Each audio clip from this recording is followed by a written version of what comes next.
1-2, Denver, Colorado, the USA Motorsports Monster Truck Challenge. And there you're looking at the Stars and Stripes Forever. We speculated on whether or not John Philip Sousa would be proud of Joe Brozovich's ride. Yeah, he would be. Here's the leader. Is he tense? Greg Haasman, he's looking at a 20:35 right now. Brozovich, the first time through, had a 21:23, so he has really got to hammer the course. Well, do not count him out. Trust me, he's got that second that he can shave off of it. We've talked about it. Probably going to try to do it in the flat part of the track. He takes the jumps extremely well. Fisher said maybe a double. There's no way. This Bronco could not do a double. I don't think so. Watch us eat our words. Not on this track, but if he does, I will eat them. You can, no salt, no pepper. All right, give me the seconds. Here goes Joe for all the money right here. He is coming around to the backside of the course. There's Greg Haasman taking a look at his run. He's got speed. Got speed, but that truck also laid down again coming off of the first set of the Cadillac. It also did it again right there. That's a good interval, though. 17, 18. Here he comes. It's going to be very close. 21:03, and he does not do it. There's Greg Haasman saying, woo! Brozovich was close, but Haasman has the lead, and he's going to hang on to it. We've still got a few trucks, but Greg Haasman stays your leader, as this crowd has just seen a good try by Walt. Now, Walt is going to talk with our current leader, Greg Haasman. I bet it was Greg Haasman. He was sitting there watching Brozovich run. I tell you what, you were looking pretty worried starting out. Getting me nervous. That guy's good. He's real good. I tell you what, it seemed like his truck laid down a little. Do you think it's the altitude that's bothering him? Him or me? No, him. His truck laid down on him. I think the altitude is affecting a lot of us. I don't think a lot of us were expecting the high altitude to affect him as much. Okay, well, you got your truck running well. You're still sitting on top, but there's still a few more to go. A few more good ones to go. Rob Mello included. I always watch for him. All right, well, back up to you, fellas. Haasman's going to stay right here and watch the rest of the show. Well, while he does that, Mike, we're going to take a good look here at Joe Brozovich. Truck ran good. This area, see, the truck almost stops when he come off the jump, and then it does it again right before he goes to the next jump. Right in this area, the truck just, it doesn't pull, just does not pull in those areas. That's the place that he had to shave the time. It's running good in the curves, it just doesn't pull. Well, I think the Mile High City has had a little bit of an effect on Mr. Brozovich. Mike Rosenthal, on the other hand, he had a pretty good first run. He's got to knock a couple seconds off if he's going to be king of the hill. Always something fun to watch. Nice little air there. I don't think we've seen Mike get that high before. He wants this pretty bad. Just lost it completely. Now, something went wrong there. He thought he had a stake, but I don't think he had hit one. No, but I think if you look, his body got completely crossways with the running of it. Let's take a look. Now, he is strapped in there real solid, so I don't know what exactly happened, Mike. We're going to take a look at it here, and as Rosenthal goes over, something gives. Watch the driver right there. He's going to come into this. He looks good right here in this area very well. But watch his upper body. I think he gets completely out of this truck when he lands. Leaning just a little bit. Here comes the Oldsmobile. Back on the straightaway. See how... Now, he's already checking back in the truck there. I think he snapped something or thought he did something to the back of that truck before he ever got to the jump. Well, his head was crooked. He was looking back, and you're right. Whether that was intentional or not, I'm not real sure. Okay, well, that's it for Mike Rosenthal. Oh, yes.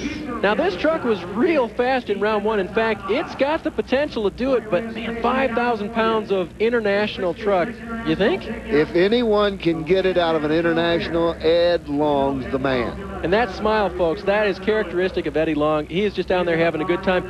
He works on a dairy farm during the day, comes out here, and he's going to milk this thing for everything it's worth. Well, trust me, internationals aren't known for their big, low-end race horsepower.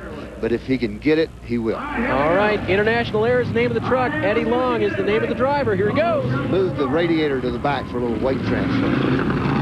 He's around that first turn. Pretty good-looking run so far. Now, this is great, and this is, you know, typical Long, just go.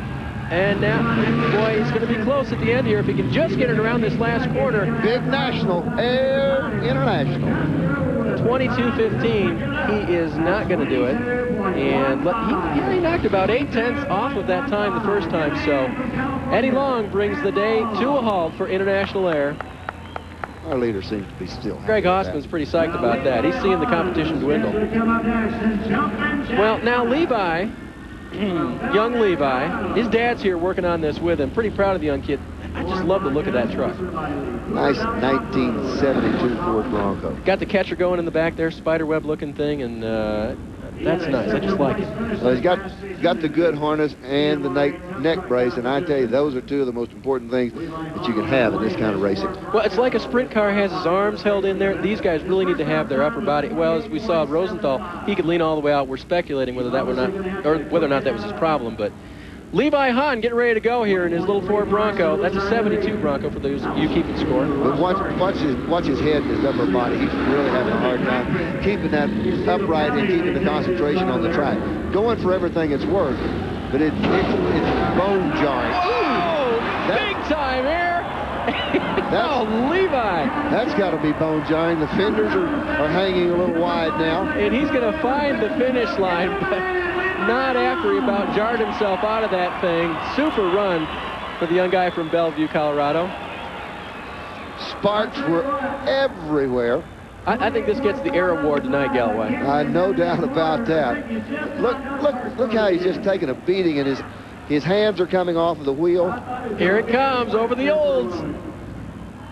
Watch this area right here.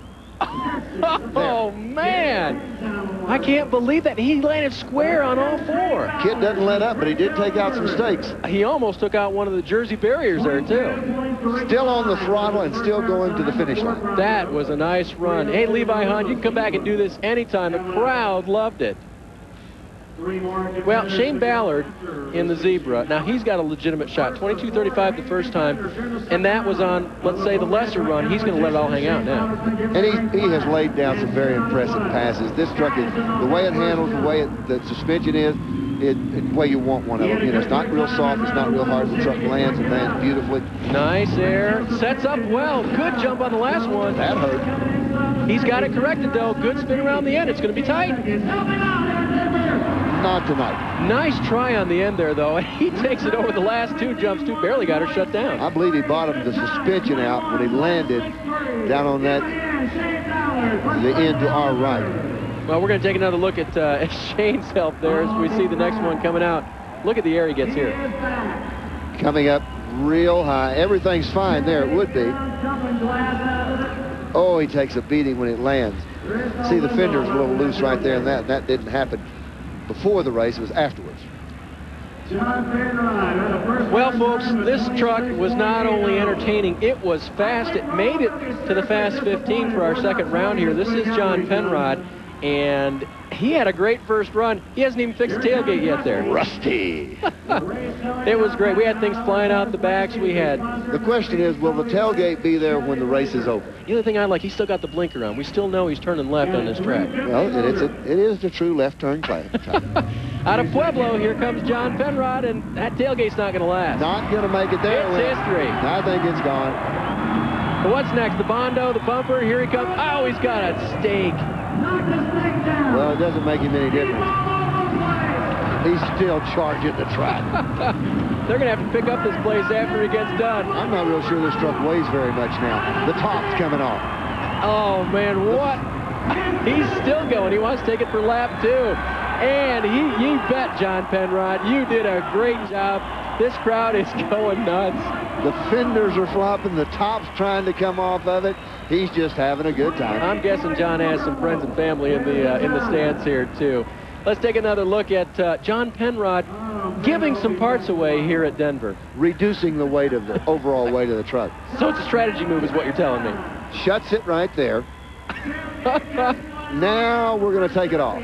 And that's it. He had it off in the air before the thing ever hit the ground again. Throwing pieces to the crowd. Well, let's go back. Hey, let's go down to Walt. Walt, who you got? I got John Penrod down here. John, were you making a donation to the arena with the tailgate? Well, yeah, I guess I was. Darn thing, I tried to get it tied on. We couldn't find a torch, so we figured if it didn't want to stay on, we'd just lose it. Well, I tell you what, this big old truck, it's a big truck in comparison to what's running out here, has really run well tonight. Yeah, we've did a little work on it. It's an old rust bucket. My sponsors out of Pueblo, they helped me out with it. We said we'll just run it till it falls apart. Well, I tell you what, you did great. We're all proud of you. Having a good time? Yes, I'm having a real good time. All right, fellas, he's having a great time down here. As good a time as y'all are having up there.